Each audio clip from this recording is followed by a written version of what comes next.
Hello my dear students, I am Neeraj Kumar Chaudhary और physics teacher. बच्चों, आज मैं मैथमेटिक्स पे एक बहुत ही बेहतरीन स्ट्रेटजी आपके लिए लेके आया हूं। और मैं ये मैथमेटिक्स पे क्यों बोलने वाला हूं, इसके पीछे भी एक कारण है।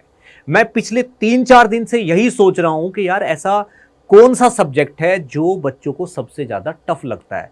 तो बच्चों, पिछले 5-6 साल के पेपर अगर एनालाइज किए जाएं तो आपको भी पता है और आप अपने सीनियर से भी पूछ सकते हो जो लोग सेलेक्ट हुए हैं।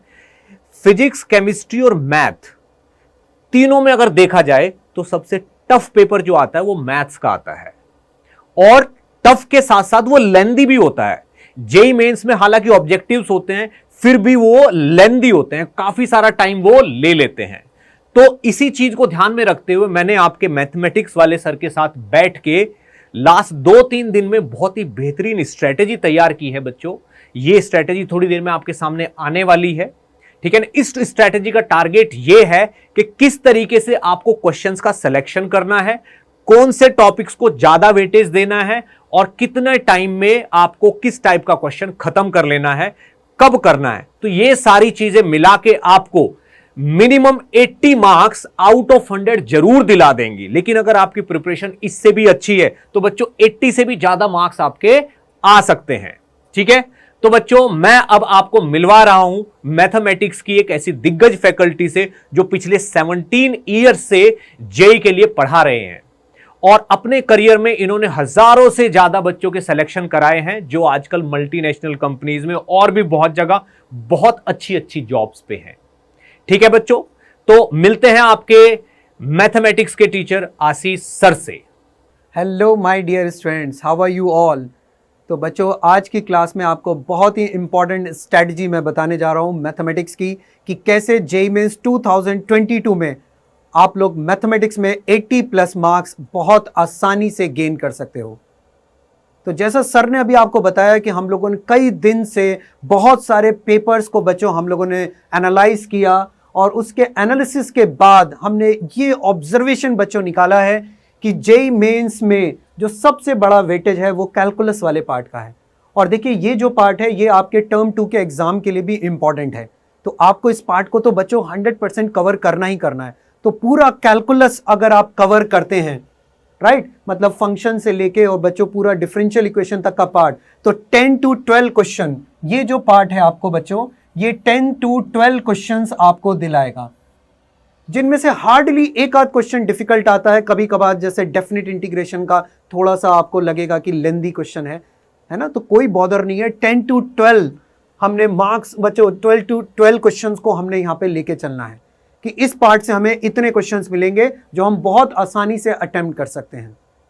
क्योंकि देखिए, लिमिट, कॉन्टिन्यूटी, डिफरेंशियबिलिटी, एओडी, आई, ओके, एरिया, डिफरेंशियल इक्वेशन के स्पेशली हर सेट में ऑलमोस्ट आपको 2 क्वेश्चंस बच्चों मिल रहे हैं। तो ये वो पार्ट है जिनको आप बड़ी आसानी से अटेम्प्ट कर सकते हो।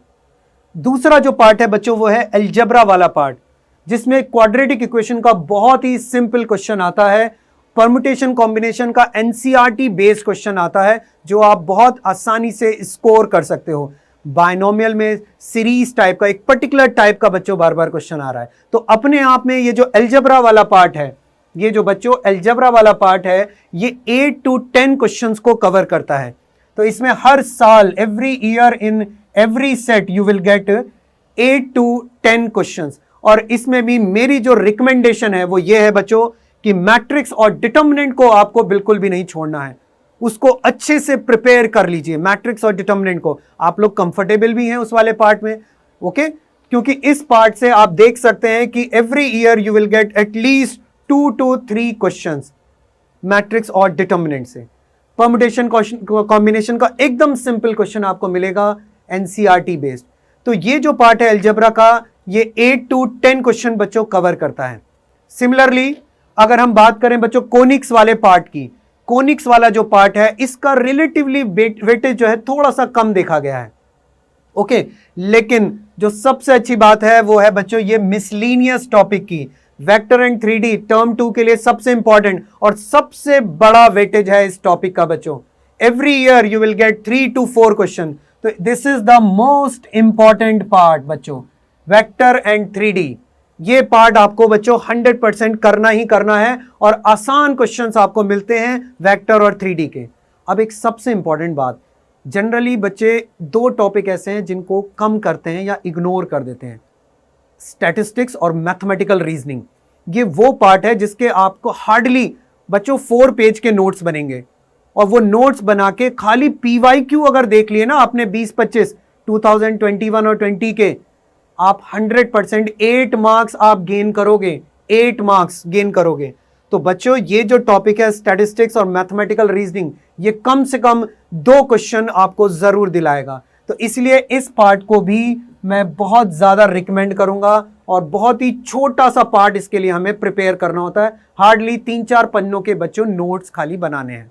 ओके, तो फाइनली जो मेरी रिकमेंडेशन है वो ये है कि calculus, matrix determinant, vector 3D और स्टैटिस्टिक्स मैथमेटिकल रीजनिंग, यही 4 पार्ट अपने आप में मिलके आपको बच्चों 18 to 20 क्वेश्चंस आपको आराम से आप लोग दिलाएंगे और आप आराम से उनको 100% अटेम्प्ट करके आ सकते हो। और थोड़ी सी और प्रिपरेशन अगर आपकी है तो आप बाकी के जो पार्ट्स हैं बच्चों, इजी क्वेश्चंस होते हैं, आसानी से अटेम्प्ट कर सकते हो। ओके, तो wish you all the best. आप इस स्ट्रेटजी को फॉलो कीजिए। ओके, आप 100% मैं गारंटी लेता हूं बच्चों, आप 80 से ऊपर मार्क्स जो है वो गेन कर पाएंगे मैथमेटिक्स के अंदर। कैलकुलस सभी बच्चों को कवर करना है। अलजेब्रा के जो देख सकते हो आप इंपॉर्टेंट पार्ट हैं, मैट्रिक्स डिटर्मिनेंट नंबर 2 पे, वेक्टर 3D बच्चों 3rd प्रायोरिटी पे रहना चाहिए, और स्टैटिस्टिक्स मैथमेटिकल रीजनिंग। इनमें से किसी पार्ट में थोड़ा भी लेंदी आ रहा है तो आपके पास बच्चों चॉइसेस हैं। प्रोबेबिलिटी का सिंपल क्वेश्चन आता है, आप आसानी से अटेम्प्ट कर सकते हो प्रोबेबिलिटी वाला पार्ट। इनवर्स ट्रिग्नोमेट्री का बहुत सिंपल क्वेश्चन आता है। ओके, तो ये स्ट्रेटजी फॉलो करके आप लोग आई एम श्योर बहुत अच्छा स्कोर कर सकते हैं। Wish you all the best.